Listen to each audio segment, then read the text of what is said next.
Oi, seja bem-vindo ao podcast O Convite. Sou Jonathan e convido você a ouvir e participar das conversas sobre religiões e identidades LGBTQIAP+, e outros assuntos importantes para a comunidade. Regule o volume e aprecie.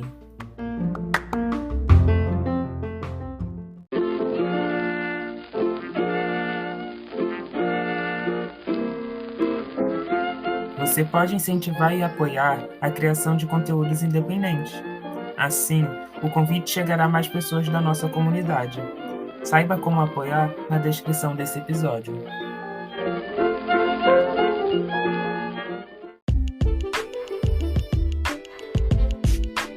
O episódio já vai começar.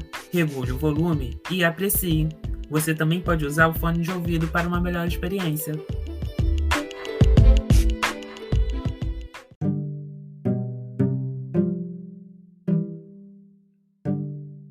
Sejam bem-vindos, seja bem-vindo. Obrigado por estarem aqui conosco, obrigado por ter aceitado o convite de nos ouvir. Eu sou Jonathan e hoje eu convidei o André Canaziro para a gente falar sobre o fantasma de Sodoma. André está fazendo um mestrado em estudos literários pela USP e a gente sabe, né, que existem várias possibilidades sobre Sodoma e a história de Sodoma e Gomorra. E hoje, André, quero já iniciar fazendo a pergunta: Sodoma de fato existiu? Já chega com o pé na porta. Não sei. A narrativa de Gênesis, ela não nos preocupa muito em provar se Sodoma existiu ou não, né? A gente sabe Sodoma, Gomorra e as outras cidades-estado da planície do Jordão que foram destruídas na narrativa ficariam numa região que é ali próximo do Mar Morto. Ou no próprio Mar Morto, não sei. O que é uma situação bastante interessante, né? Porque toda aquela região ali é uma região bem peculiar. O Mar Morto, que tem esse nome justamente por ter uma alta concentração de sal, e toda a região ali tem vários rochedos cheios de sal. Tem um, inclusive, que é identificado com a mulher de Ló, mas tudo isso é tradição e folclore. Não existe nenhum sítio arqueológico que foi identificado indiscutivelmente como Sodoma ou Gomorra. O único lugar que foi identificado com um pouco mais de segurança foi a cidade de Zoar, que é a única cidade da planície do Jordão que é poupada da destruição na narrativa de Sodoma por conta dos pedidos de Ló. Então, é a única cidade. Não, a gente sabe que se a gente for botar no Google vai aparecer várias possíveis localidades mais exatas. Sim. Aparece de tudo. Sim, o mais recente acho que se botar pelo YouTube vai ser um link dos fatos desconhecidos que vai aparecer. Eu acho que essa questão é muito forte porque Sodoma pode ser exatamente por causa da salinidade de lá. Ele vem falando, né, que se transformou em estátua de sal e as pessoas já começam a associar. Se tem sal é uma morta.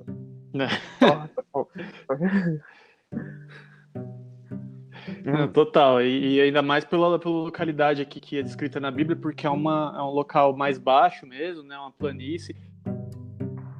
Seria uma planície muito fértil.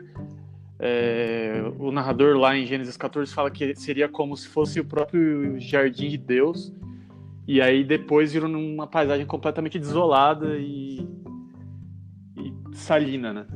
Faz todo sentido que seja lá, mas a gente não tem nenhum registro arqueológico de Sodoma ainda. Pode ser que a gente chegue nesse momento, certeza, né? Pode ser, né? Por enquanto é sempre bom tomar cuidado, porque é que nem a Arca de Noé. Se procurar no Google vai ter um monte de notícia bombástica falando: acharam a Arca de Noé, acharam Sodoma, e não acharam nada. Exato. As pessoas também têm dúvida de onde está a história. Gente, se vocês puderem, a gente vai fazer um verso a verso aqui, pra gente fazer um estudo para acabar a dúvida o pecado de Sodoma, e a história se encontra a partir de Gênesis 18 e 19, e a gente já vai iniciar pelo verso 16, porque é onde, mais propriamente dito, vai começar a narrativa que dá a entender que Sodoma há uma homossexualidade. A história, a destruição de Sodoma vem a ser destruída a partir da homossexualidade. Até porque tem gente que acredita que a homossexualidade nasceu porque a partir dali que as pessoas hoje têm uma interpretação de que tenha sido o início devido aos fatos que serão narrados nos momentos a seguir, né? Tem gente que diz isso? Sim, tem gente que acredita que a homossexualidade nasceu em Sodoma. Que é uma homossexualidade. Porque é a primeira vez que é falado, né? Na Bíblia, alguma a sexo homoafetivo. Entendi. O pessoal inventa cada uma, né? Mas, vamos lá.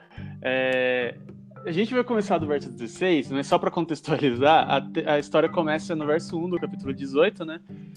Deus chega na tenda de Abraão com 2 anjos e anuncia que dali a 1 ano Abraão e Sara vão ter um filho.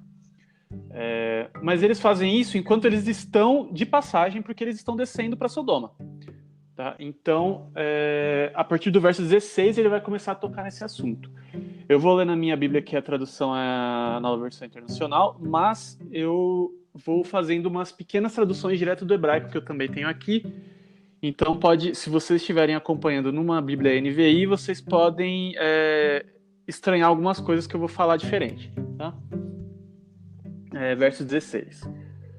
Quando os homens se levantaram para partir, avistaram lá embaixo Sodoma, e Abraão os acompanhou para despedir-se. Então o Senhor disse: Esconderei de Abraão o que estou para fazer? Será o pai de uma nação grande e poderosa, e por meio dele todas as nações da terra serão abençoadas. Pois eu o conheci, para que ordene aos seus filhos e aos seus descendentes que se conservem no caminho do Senhor, fazendo o que é justo e direito, para que o Senhor faça vir a Abraão o que lhe prometeu. Disse-lhe, pois, o Senhor: As acusações contra Sodoma e Gomorra são tantas, e o seu pecado é tão grave, que descerei para ver se o que eles têm feito corresponde ao que tenho dito. Se não, conhecerei. Vocês devem ter percebido, quem acompanhou na NVI, que eu substituí algumas palavras aqui por conhecer. Por quê? No hebraico, é essa palavra que está nesses lugares, conhecer, yadá. Esse termo, ele é um termo muito importante nas narrativas bíblicas, porque ele vai muito além do conhecer que a gente está acostumado. Ele não é simplesmente um conhecer algo pelo abstrato, pela mente, decorar, ser especialista. Ele se refere a um relacionamento íntimo com aquilo que é conhecido. Um relacionamento íntimo que penetra a essência do conhecido. Assim. Não é à toa que ele é usado como um termo para se referir a relações sexuais. Então, quem já leu Bíblias mais tradicionais já deve ter visto em algum momento a narrativa falando: e personagem tal conheceu sua mulher e ela concebeu e deu à luz a um filho. O primeiro exemplo já está lá em Gênesis 4 com Adão e Eva. E Adão conheceu Eva, sua mulher, e ela concebeu e deu à luz a um filho. Por quê? Porque como conhecer é penetrar, conhecer a essência, ter uma relação muito íntima, acaba sendo uma representação de relação sexual. Mas não é só isso. Então aqui a gente está vendo que Deus, quando está falando consigo mesmo, ele diz que ele conheceu Abraão, ou seja, ele tem um relacionamento íntimo com Abraão. Ele conhece Abraão até sua essência, porque eles andam juntos, eles compartilham muita coisa, e ele por isso sabe que Abraão não vai decepcioná-lo e que ele não deve esconder nada de Abraão. Então a gente aí já consegue perceber que não é só um conhecer no caso do sentido de sexualidade, mas também, de fato, uma troca de segredo, algo mais íntimo. Isso. Eu compartilho segredos meus com você porque eu confio em você. Exatamente. E aí esse diálogo de Deus fica mais curioso ainda, porque ele termina falando para Abraão que se não for verdade o que ele tem ouvido sobre Sodoma, ele conhecerá. E aí não tem o objeto, né? Conhecerá o quê? Uma das possibilidades é justamente conhecer Sodoma. Ou seja, ele está descendo para se relacionar com Sodoma, se Sodoma permitir. Não é uma questão aqui de se Deus sabe ou não o que tem em Sodoma. Tipo, Deus não é onisciente. Não é isso que está em questão aqui. O que está em questão é que Deus está descendo pessoalmente para se relacionar com Sodoma.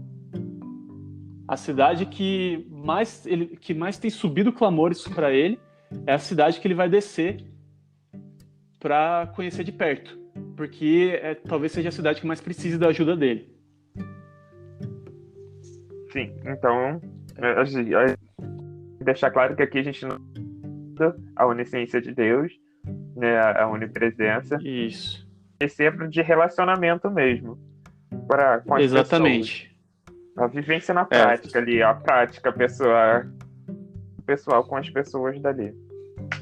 Isso. Discutir a onisciência divina daria um programa inteiro sozinho, porque é muito interessante como a Bíblia lida com a onisciência e a onipotência divina nas histórias da Bíblia hebraica. Mas aqui o que está em questão é isso. Deus está descendo para se relacionar com o povo de Sodoma. Justamente o povo que ele mais tem ouvido falar mal. E aí tem mais uma coisa a se chamar a atenção aqui nessa fala de Deus, que é como ele descreve Abraão. Ele descreve que Abraão vai guiar seus descendentes no caminho da justiça e do juízo, né? E essa palavra justiça também é muito importante para toda a história de Sodoma.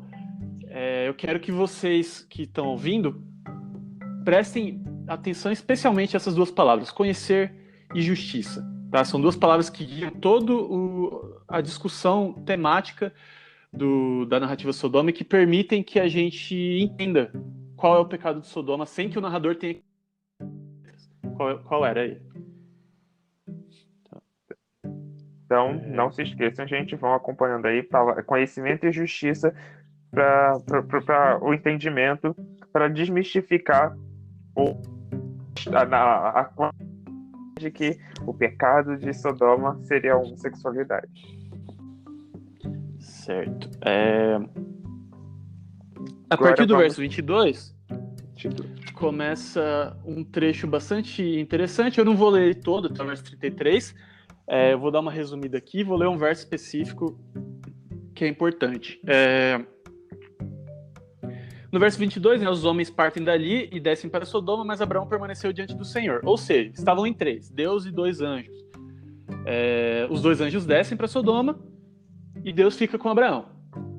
Por quê? Porque Abraão começa a barganhar com Deus para que ele não destrua Sodoma. E ele, com uma provocação super audaciosa, que está nos versos 23 a 25, que eu vou ler aqui. Abraão aproximou-se dele Deus e disse: exterminarás o justo com o ímpio? E 50 justos na cidade, ainda destruirás e não pouparás o lugar por amor aos 50 justos que nele estão? Longe de ti fazer tal coisa, matar o justo com o ímpio, tratando o justo e o ímpio da mesma maneira. Longe de ti, não agirá com justiça o juiz de toda... Ou seja, ele está provocando Deus aqui, falando que se Deus é o juiz de toda a terra, como ele afirma que ele tem que agir com justiça. E aqui, de novo, a palavra justiça, né? Então, o que a gente está vendo aqui? Deus está descendo para conhecer Sodoma, se relacionar com Sodoma, e está descendo para levar justiça a Sodoma também. Tanto que Abraão está cobrando que essa justiça seja dada de forma justa, né? Pelo juiz de toda a terra.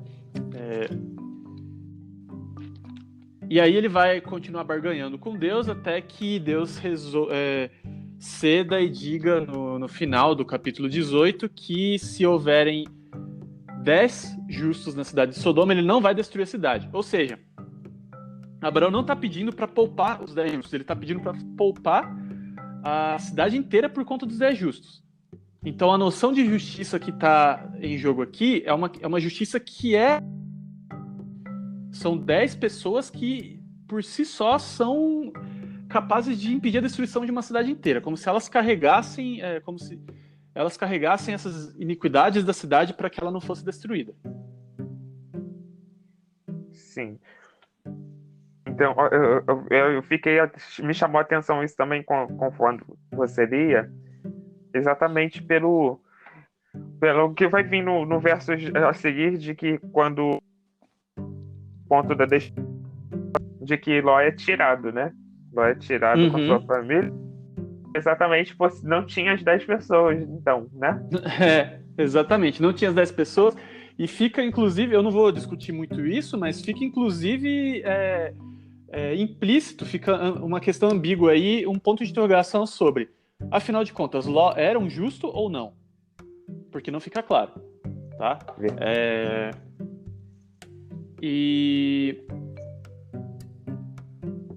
Enfim, agora a gente vai pro capítulo 19, que é a história de Sodoma mesmo. Não,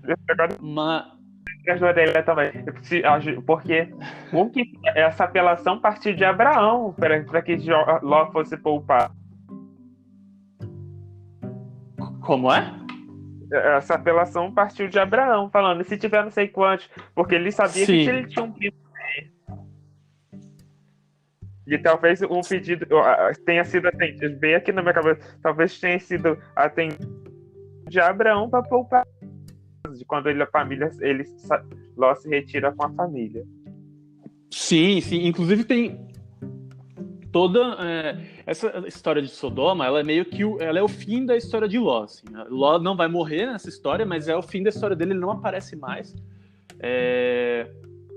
Porque até esse momento tem toda uma situação muito interessante que fica implícita na história de Abraão, desde o capítulo 12, que dá a entender que Ló é um possível candidato na cabeça de Abraão a ser descendente dele, a ser o herdeiro dele. Então você vê todo que Abraão muitas vezes não se importa muito com o bem-estar da esposa, mas sempre vai atrás de fazer com que Ló esteja bem, vai resgatar Ló quando Ló é sequestrado, sendo que a própria esposa dele está disposto a vender para o faraó. Isso tudo uma possibilidade aí de que ele esteja encarando Ló como seu herdeiro, e aí, inclusive, isso pode estar por trás dessa barganha aqui dele com Deus, tá? Mas o importante aqui é que para a gente ir para Sodoma é que Deus está descendo para se relacionar intimamente com a cidade, e a justiça que ele está levando é uma justiça que também é misericórdia.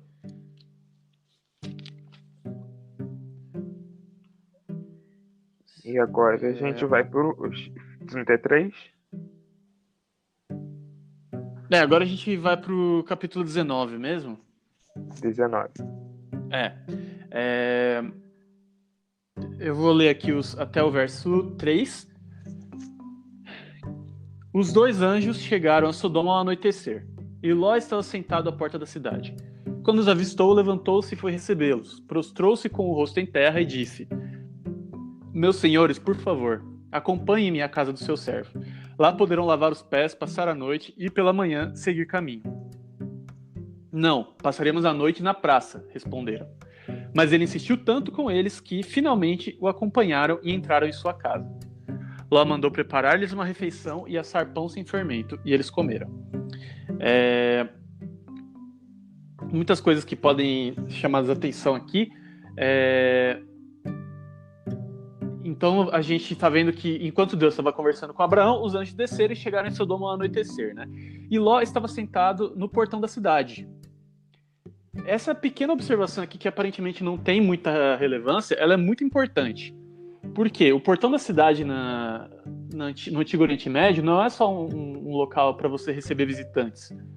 Ele é mais do que isso, ele é o local onde procedimentos públicos são feitos, onde julgamentos são feitos, todas essas questões que envolvem os líderes da cidade, essas questões de interesse público são resolvidas no portão da cidade. Então, por exemplo, quem for familiar com a história de Ruth, por exemplo, vai lembrar que quando Boaz quer resgatar Ruth do primeiro parente dela que tem mais direito a casar com ela, ele vai conversar com esse rapaz no portão da cidade, porque é lá que você fecha negócios publicamente, na presença de testemunhas, dos anciãos e por aí vai. Ou seja, fica aqui já fica aqui um ponto de interrogação. Será que Ló estava tentando levar justiça à cidade de Sodoma?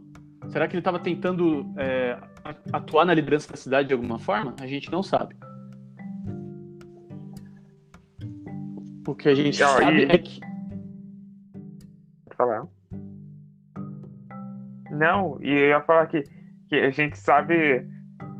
Já seguinte, já começa os versos que geralmente são usados para condenar, usarem como a em Sodoma. Uhum. E aí a gente vai partir para eles agora, né? Então, Ló, ele insiste com os anjos para que eles vão para a casa de Ló, porque aparentemente ele sabe de alguma coisa, não é seguro ficar na praça, né? E aí logo no verso 4 a gente descobre por que não é seguro, né? Então, versos 4 e 5, ainda não tinham ido deitar-se quando todos os homens de toda a parte da cidade de Sodoma, dos mais jovens aos mais velhos, cercaram a casa. Chamaram Ló e lhe disseram: onde estão os homens que vieram à sua casa esta noite? Traga-os para nós aqui fora, para que os conheçamos. Ou seja, a gente tem aqui Ele dá uma ênfase, né? São todos os homens de toda a cidade, dos mais jovens aos mais velhos, ou seja, não sobra ninguém. Assim. Todo mundo vai cerca a casa de Ló. E é uma situação preocupante, aparentemente hostil, só que o que eles falam para Ló não parece, à primeira vista, para quem não conhece a história, não parece ser tão problemático, né? Tipo, ele traga-os aqui fora para que nós os conheçamos. Se você considerar que Deus lá atrás disse que ia descer para Sodoma para conhecer Sodoma, então, aparentemente, eles querem a mesma coisa, né? Então é só eles irem, os dois antes de irem lá fora e se relacionar com os sodomitas. Só que aqui a gente vai perceber a mágica das palavras guia, porque elas significam, apesar de ser a mesma palavra, elas significam coisas diferentes na boca de personagens diferentes. Tá? E aí a gente vai descobrir o que significa na boca dos sodomitas.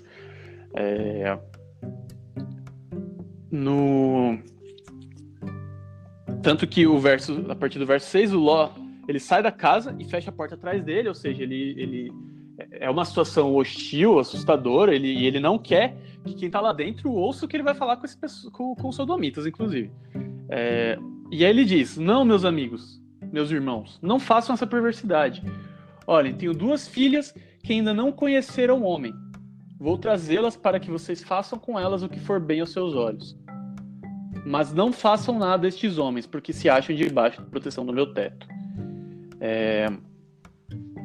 E aqui a gente começa a entender o que é conhecer na boca dos sodomitas, na mente dos sodomitas, né? Porque Ló chega e fala: eu tenho 2 filhas que não conheceram homem. Aqui ele claramente está falando de relação sexual. Tanto que a maioria das traduções vocês vão encontrar 2 filhas virgens. Sim, então, na minha já começa assim, no versículo 7, vem já falando que seria um crime que eles iriam cometer. Por favor, meus amigos, não cometam esse crime. Então, assim, as traduções já começam a consciência de que o que eles iam vir a fazer era algo criminoso. Uhum. Sim. E aí, Ló, ele entra num campo muito perigoso aí também, porque vocês percebem que ele fecha a porta atrás dele, ou seja, ele tá tendo uma conversa ali quase uma certa cumplicidade com os sodomitas para tentar convencer eles a mudar de ideia. E ele usa 2 palavras muito importantes, que são bem e mal, né? Não façam essa maldade e eu vou dar minhas filhas para que vocês façam o que for bom aos seus olhos.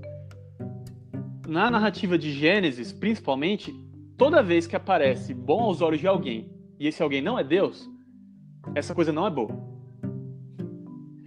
Então, o bom aqui, a primeira vez que aparece bom na Bíblia é em Gênesis 1, né? Deus cria as coisas e vê que é bom. E a partir dali, toda vez que outro personagem que não é Deus vê que algo é bom, aquilo não é bom. Então, Eva vê que o fruto da árvore do conhecimento do bem e do mal é bom. Os filhos de Deus veem que as filhas dos homens são boas aos olhos deles, lá em Gênesis 6, e aqui é a mesma coisa, né? E aí, para quem já está acostumado com essa frase em Gênesis, ele já vai perceber que o que eles querem fazer, o que eles vão fazer com as filhas de Ló, não é nada bom. E Ló tá aqui falando, tipo, ele começa proferindo um julgamento contra o que os sodomitas querem fazer. Eles falam, não façam essa maldade. Ou seja, ele tá emitindo um juízo de valor, só que ele tá permitindo, ele tá meio que fazendo vista grossa quanto a esse juízo de valor quando o assunto é as 2 filhas dele. Ele tá disposto a permitir que as 2 filhas dele sejam vítimas do que eles querem fazer com os 2 anjos. Que é conhecer esses 2 anjos, mas o conhecer aqui é algo um pouco mais violento do que Deus tinha em mente. Tá? Sim. Pode falar. Então, aqui já começa né? Pega Levíticos, você vai vendo lá os versos que era lidar com estrangeiros que vinham às suas terras e as consequências vir se maltratassem o estrangeiro. Então, outra coisa que a gente já consegue perceber aí que, já que eles queriam conhecer de uma forma diferente, eles também já deveriam ser julgados, apesar que isso já vem falando, a gente vai ver Levítico já sobre a narrativa de Moisés, lá vem dando as leis, mas isso já era uma lei que já estava interiorizada em todo mundo, de que tem que tratar bem o próximo. Sim. Pessoas que chegam à sua tenda, à sua casa, com um tratamento melhor. E eles iriam até então ficar na praça. Ló vai e convida eles para irem para sua casa. E eles querem tratar mal, no caso, os convidados. Sim, sim. É meio... Acho que no seria o estrangeiro que eles iriam tratar mal. Sim, inclusive é consenso que no Antigo Oriente Médio a hospitalidade é algo bastante sagrado. Assim, até hoje, em alguns países do Oriente Médio, a forma como eles lidam com convidados estrangeiros e hospitalidade é diferente da forma como a gente lida. Assim. E inclusive é algo que é acreditado a favor de Ló, que ele está disposto a proteger os 2 visitantes a qualquer custo, mesmo sem saber quem eles são. E claro que a narrativa também problematiza ele estar disposto a sacrificar as 2 filhas, né? Mas isso só demonstra o quanto que a hospitalidade era importante e o quanto os sodomitas estão em um pecado grave por não respeitar essa hospitalidade. Aqui a gente já vê essa discrepância, né? Então, enquanto para Deus conhecimento é um relacionamento íntimo com o outro, para os sodomitas é um relacionamento violento. É violar o outro em todos os sentidos, né? Tanto sexual quanto relacional. Ou seja, a concepção que eles têm de relacionamento com o próximo já está completamente corrompida.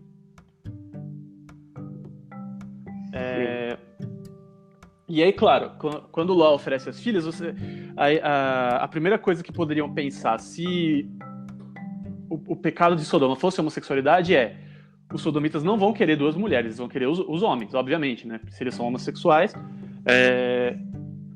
Mas o que os sodomitas respondem no verso 9, o que enfurece eles, não é que Ló ofereça as mulheres. E aí no verso 9 eles dizem, sai da frente, gritaram, e disseram, este homem chegou aqui como estrangeiro e agora quer ser o juiz. Faremos a você pior do que a eles. Então empurraram Ló com violência e avançaram para arrombar a porta. Então, assim, o que enfurece os sodomitas é que Ló quer levar justiça para a cidade. E aí começa tudo a fazer sentido. Ló estava no portão da cidade. E aqui, quando ele se coloca para dialogar com os sodomitas, a primeira coisa que ele diz é emitir um juízo de valor. Ele fala, o que vocês estão fazendo é mal. Não façam isso. Mas a cidade de Sodoma não aceita justiça. Ou seja, as palavras que estão saindo da boca de Deus lá no começo da história de Sodoma, no capítulo 18, são rejeitadas pelos sodomitas. O conhecimento deles é algo corrompido, completamente corrompido e violento, e eles aceitam justiça que não seja a própria justiça distorcida deles.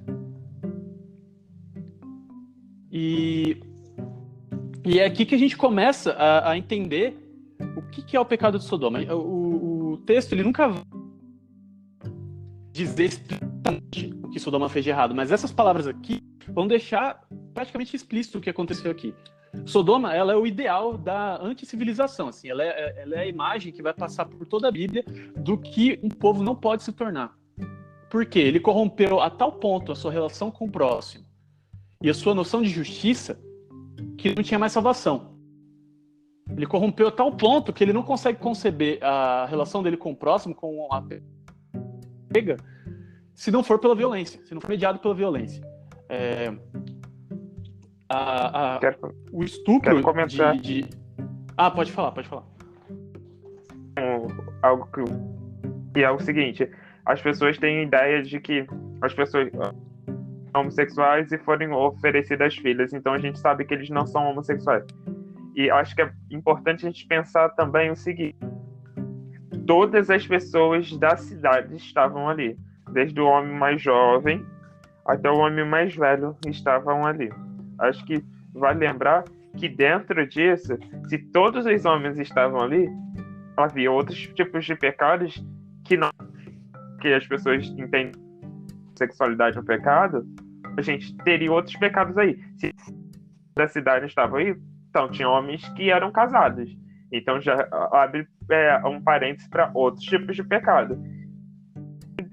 Por serem relacionados, assim, o conhecer que eles queriam também tinha caráter sexual nesse caso, daí surge o termo que a gente conhece, que as pessoas sempre usam na narrativa das igrejas para falar que é sexo anal. Que a forma de conhecer através do sexo que eles costumam relacionar a sodomia seria o sexo anal.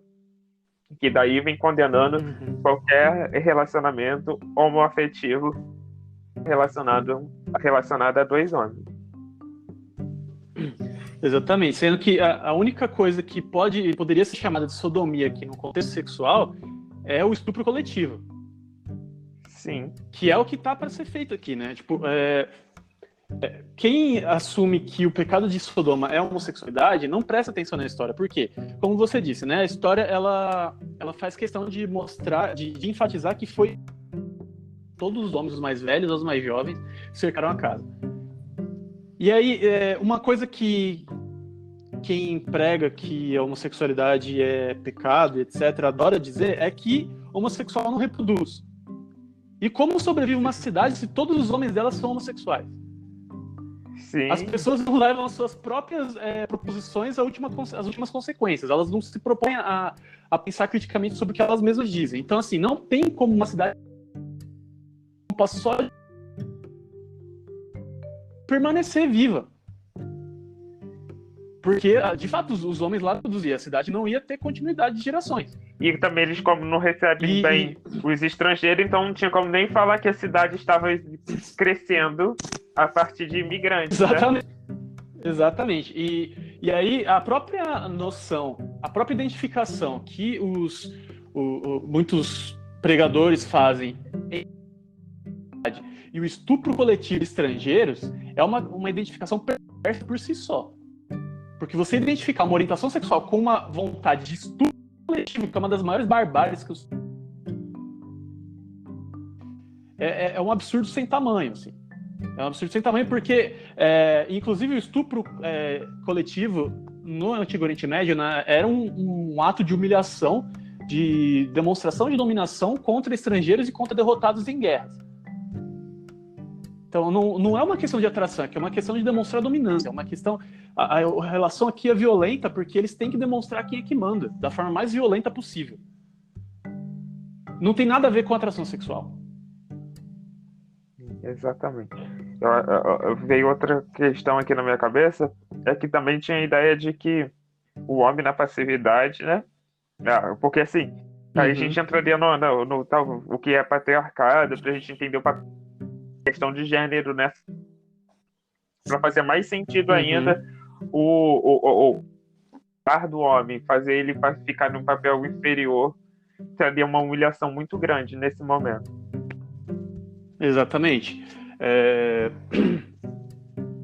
E assim, mais uma coisa que atesta contra essa visão de que todo mundo na cidade era homossexual é o que acontece logo depois. Porque assim, eu vou pular alguns versos, né? que os sodomitas eles querem invadir a casa, querem fazer com Ló pior do que eles iam fazer com os visitantes, só que os visitantes, como a maioria conhece, puxam Ló para dentro de casa e fazem com que todo mundo na cidade fique cego. E aí eles não conseguem encontrar a porta.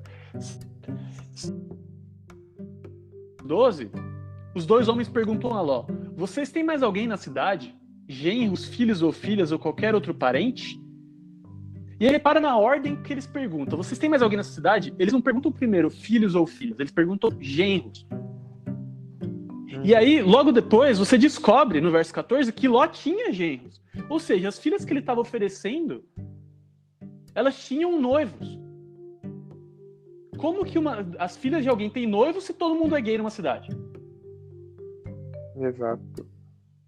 E, além disso, isso também problematiza a própria postura de Ló, porque ele estava oferecendo, se não for se preocupar como que Ló fez pelo bem-estar das filhas dele, que se preocupe violação que ele está fazendo do acordo de casamento, porque ele estava oferecendo filhas que já estavam prometidas em casamento.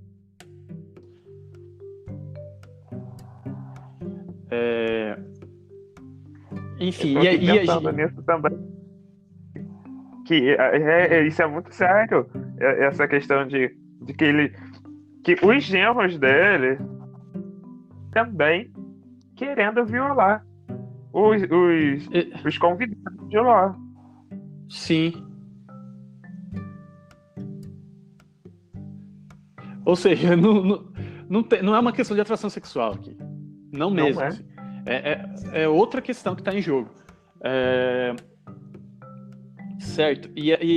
Enfim, toda essa questão de Ló, a forma como ele lida com as filhas dele, como ele lida com o casamento prometido para as filhas dele, é algo que é muito problematizado aqui, implicitamente, né? E que deixa aquele questionamento que eu fiz no começo, né? Ló era um justo ou não? Porque assim, eu vou pular porque o capítulo é muito grande, né? Mas conforme a história progride, eles começam a enrolar para sair da cidade. Os anjos, eles literalmente arrastam a família de Ló com ele para fora da cidade. E aí, deixa eu achar aqui o verso. No verso 29, aparece assim: quando Deus arrasou as cidades da planície, lembrou-se de Abraão e tirou Ló do meio da catástrofe que destruiu as cidades onde Ló vivia. Ou seja, o que dá para duas possibilidades aqui. Ou ele lembrou de Abraão por causa do que ele prometeu para Abraão ali da barganha, né? E aí salvou Ló porque Ló era justo. Ou nem Ló era justo, mas como ele lembrou de Abraão, que era o tio de Ló, ele salvou Ló por misericórdia de Abraão. Então ficam aí essas possibilidades, porque Ló, sendo justo, não foi suficiente para poupar a cidade inteira, né? Exatamente. E talvez por não ter chegado aos 10, né? Que, assim, vamos botar ainda assim. Contasse com as... Talvez ainda não chegar aos 10 pessoas. Todos. Só para fazer uma referência ao que você falou no início, no verso 22, vem a narração de Zoar, que é a cidade onde tem sítio arqueológico, né? Isso, essa mesmo. Enfim, vai ter uma conclusão aqui, que eu já vou chegar nela, principalmente para o que a gente está discutindo a respeito de conhecer o próximo, né? Mas o motivo para essa história de Sodoma está aqui no meio de Gênesis, entre o anúncio do nascimento de Isaac e o nascimento do menino propriamente dito, que é só no capítulo 21. Sodoma, ela parece como, eu disse antes, ela é como do que uma civilização pode se tornar. Ela é igual à Ilha do Ciclone. Devoram os seus visitantes ao invés de... Ela é o ponto mais baixo em que a humanidade pode chegar. E por que ela aparece aqui? Porque Deus acabou de anunciar o nascimento da descendência de Abraão. Ou seja, enquanto a descendência de Abraão está para nascer, a gente está vendo o que a descendência de Abraão não pode se tornar, em hipótese alguma. Tá?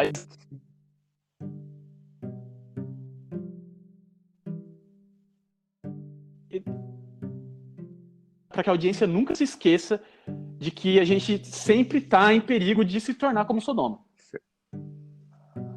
Certo? E aí fica o elemento, né? O quanto a gente já não é parecido com Sodoma há muito tempo, com as noções corrompidas de justiça que a gente tem e as formas violentas que a gente tem de se relacionar com o próximo. Que dependem do massacre de populações inteiras, do massacre de favelados, de pretos, de gays, de trans, enfim. E aí a gente fica perguntando, né? Se pergunta o que realmente é o pecado do Sodoma, né? Quem que é realmente sodomita aqui na história, aqui na modernidade? E só para... Pode falar. Não, pode falar. E só para concluir, a história de Sodoma e a história de Ló, ela termina num tom bem sombrio, porque Ló, ele mesmo fugindo, ele fica com medo da cidade de Zoar ser destruída e foge para umas cavernas, umas montanhas, e leva as 2 filhas. E aí a história termina com as filhas embebedando Ló e se deitando com ele para que elas se engravidassem e tivessem descendência. E aí termina com um refrão muito perturbador, que ele é repetido no verso 33 e no verso 35, que aí aparece assim: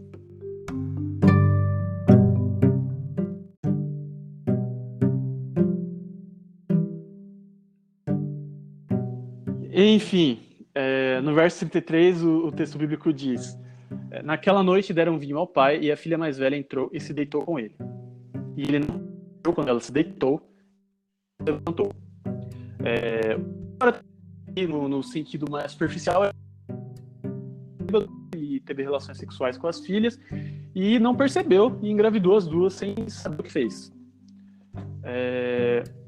Mas o que está aqui no texto, concluindo a discussão do tema do conhecimento nessa história, é muito mais profundo e sombrio. O que ele está dizendo é: esse tipo de relação mediada pela violência, pelo não consentimento, não importa, não é um conhecimento de verdade. Então não importa que ele teve relação mais íntima possível com as filhas. Nesses termos, isso não é conhecimento. E é esse tipo de concepção do ser que justificou a destruição de Sodoma. É esse tipo de relação que é só mediada pela violência. Qualquer justiça por parte de Deus é esse tipo de conhecimento perverso que justifica a destruição. É isso que é a sodomia. Você fez uma comparação bem interessante, cabeça, de que Sodoma se tornou o perfeito exemplo de que o que uma cidade não deveria. E se a gente fosse comparar que a descendência de Isaac não deveria se tornar, mas quando a gente vai vendo que o povo de Israel se tornou assim, mesmo que ele tivesse a orientação do que não poderia se tornando. Se tornou. Inclusive, tem uma narrativa, eu não vou ler ela, só vou mencionar, mas é uma narrativa bastante curiosa, que ela é construída justamente para demonstrar que Israel se tornou como Sodoma, que é Juízes 19. É uma narrativa em que é muito curiosa, porque um viajante ele prefere passar a noite numa cidade de israelitas do que numa cidade de estrangeiros. E aí são justamente os seus irmãos israelitas que batem na porta dele querendo praticar um estupro coletivo nos mesmos termos da história de Sodoma. E aí, no caso, do viajante, ou seja, a referência direta a Sodoma não tem nada a ver com homossexualidade, mais um ponto nesse sentido, né? E é uma narrativa que demonstra, que argumenta que Israel está se tornando como Sodoma. E é uma figura que vai ser usada pelos profetas muitas e muitas vezes, assim. E aí, inclusive, vai ter um trecho de Isaías, que ele é meio longo, eu não sei se você quer ler, Jonathan, ou não. Qual é o Isaías? A partir do verso 10, é que, eu não sei. Isaías 1, 10. A partir do 10 até quanto?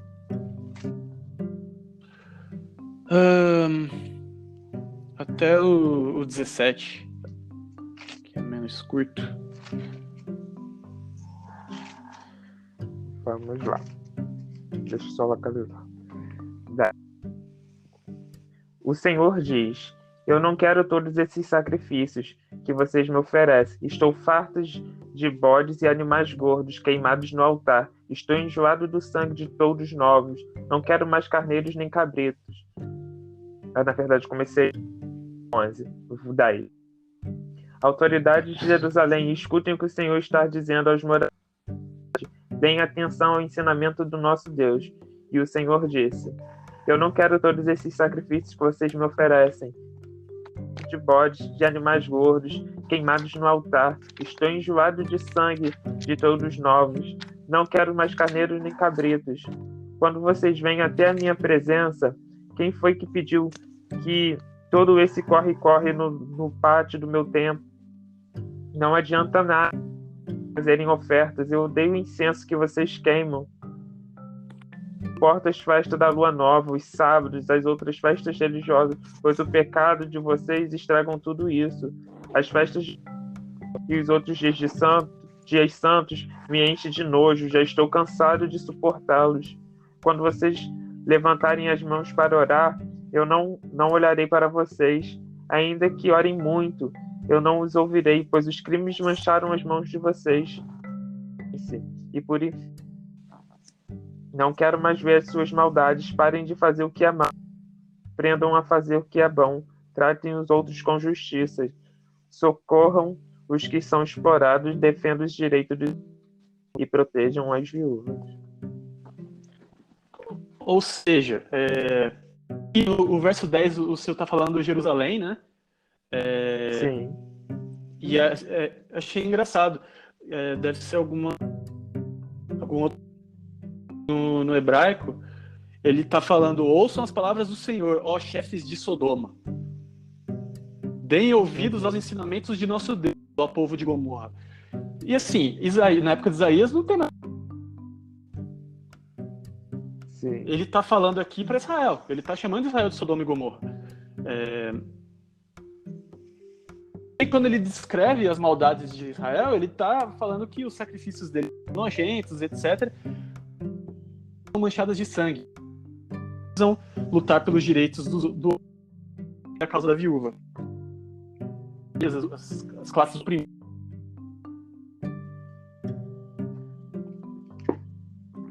E eu acho que quando a gente nisso daí, como as minorias, né, atuais, quem são as minorias que estão sofrendo os ataques dos sodomitas hoje em dia?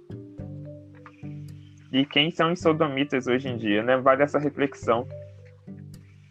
Voltou?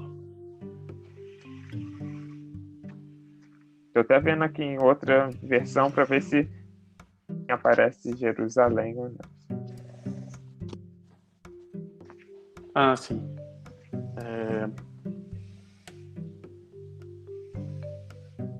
E sim, aqui, ó, eu li a primeira vez na versão nova tradução na linguagem de hoje, já na outra, que é como aí da revista atualizada, a ARA, né? Já vem como chefe também de.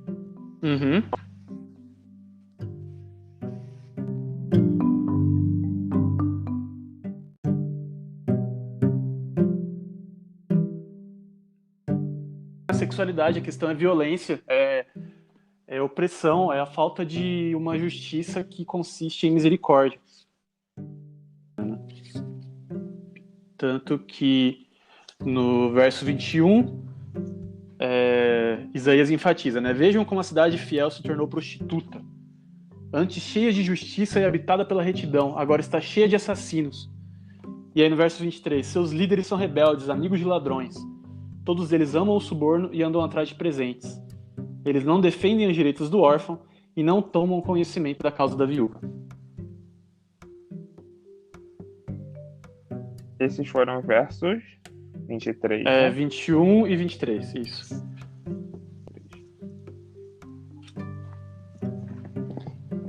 Legal que a gente aqui conseguiu mostrar vários outros aspectos para mostrar que também nem precisou usar o clássico de Ezequiel 16, que também faz uma comparação sobre Jerusalém e o verdadeiro pecado de Sodoma. Sim. Que é de Ezequiel 16.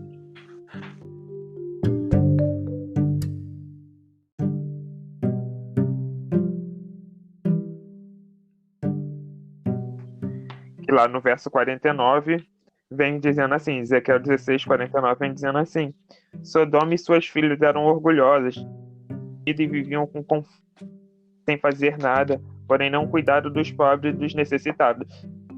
De novo, uma confirmação de que ela, não, além de ela não ser hospitaleira, ela era injusta com as minorias da... Sim. Até porque, se a gente for ver no decorrer de várias outras narrativas da Bíblia, outros contextos, sempre vem lembrando o cuidado que tem que se ter com as viúvas e com as crianças, com os órfãos, no geral, o povo vulnerável da época. Exatamente. E aí, tanto que são as duas figuras que são usadas como representação de classes vulneráveis como um todo, né? E aí você olha para isso e você pensa, quem são os verdadeiros sodomitas hoje, né? Onde que está a verdadeira sodomia na modernidade? Num país que mata mais pretos, favelados, trabalhadores, mulheres, trans, homossexuais do que muitos outros países, assim. E aí a gente acha que a sodomia está nos homossexuais. E assim, além de só achar que está aí, acaba tirando qualquer dignidade humana dos LGBT, porque vem com um discurso muito opressor, vem com um discurso de que eles não vão para o céu, que eles têm que se arrepender a qualquer custo, mudar sua sexualidade, renegar seus desejos, enquanto a gente vê que a narrativa não tem nada a ver com isso, não tem nada a ver com isso, e continuam, sei lá, eles continuam reafirmando isso vez após vez na cabeça e acaba essas pessoas. Então, assim, eu acho que é muito além de que só pensar vamos tentar converter, e acaba esbarrando em algo que é realmente condenado, matar alguém. Porque Exatamente. quando você vai matando a pessoa, afirmando aquele discurso, ela não vai para o céu, que ela é uma abominação, sempre com palavras muito duras, que a pessoa vai morrendo, muitos acabam com depressão, ansiedade, outros vão ao suicídio, totalmente a esperança de tudo, a partir de um discurso que os religiosos têm, a partir de um conhecimento superficial do que realmente se tratava a história de Sodoma. Exato, conhecimento superficial do que se tratava a história de Sodoma e do que é ser um homossexual, né? Tipo, não é conhecimento de forma nenhuma, como a própria história diz, assim. Ele não é um relacionamento de verdade. Ele é só uma imposição, uma violência sobre uma minoria, que é justamente o que Sodoma faz. Sim. E já vou até deixar a dica aqui para quem puder. Na internet tem várias cartilhas disponíveis sobre diversidade sexual, sexualidade, para vocês entenderem o conceito de o que é orientação sexual, o que disso, o que é a fluidez da sexualidade. Eu acho que o nosso público aqui é LGBT, e eu digo para vocês, também vocês precisam de coração conhecer os conceitos que envolvem a sexualidade, para quando a gente é deparado com alguma narrativa bíblica assim, a gente não ficar confuso sobre o que de fato está sendo falado. Apesar de, na época, não se ter um conhecimento que a gente tem hoje sobre sexualidade, mas a gente consegue, a partir do conhecimento que tem hoje, entender o dito nas histórias. porque a gente sabe que tem muitos que entendem ainda o conceito do que é orientação sexual, ou como é o conceito de gênero, como é o que é a identidade de o gênero em si, que é o conceito social sobre um determinado homem ou mulher, aquela questão toda, e como você vai se identificar. Assim, é muito importante entender isso também para erro de usar gênero para falar que é pecado ou PT, porque Deus criou Adão e Eva e não Adão e Ivo. Então, é muito importante, até para não serem transfóbicos, né? Para entender a questão de identidade de gênero. André, eu quero te fazer mais uma pergunta. Tem mais alguma coisa muito importante que você queira falar, deixar para os nossos ouvintes? Acho que não, falei tudo que eu queria falar já. Muito obrigado. Então, só para a gente finalizar, hoje falou a narrativa sobre Sodoma, qual é o fantasma. A gente entendeu aqui que o fantasma seria os pecados seriam inhospitalidade, seria o estupro coletivo. A gente entendeu aqui também as palavras guias que narravam a história de Sodoma, que é juízo e conhecimento. Muito obrigado, André. Eu que agradeço. Também o episódio bônus vai explicar o que é a palavra guia, por caso vocês tenham ficado com dúvida sobre o conceito de palavra guia, e como tem esse processo de algumas traduções de textos bíblicos. E muito obrigado, André, e até a próxima. Eu que agradeço pelo convite. Até. Até.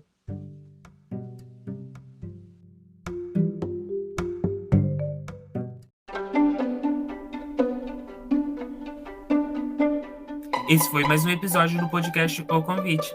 Agradecemos por ter nos ouvido até aqui. Te convidamos a nos seguir e nos avaliar nas plataformas digitais.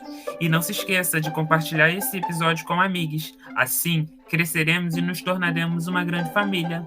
Tchau e até o próximo episódio.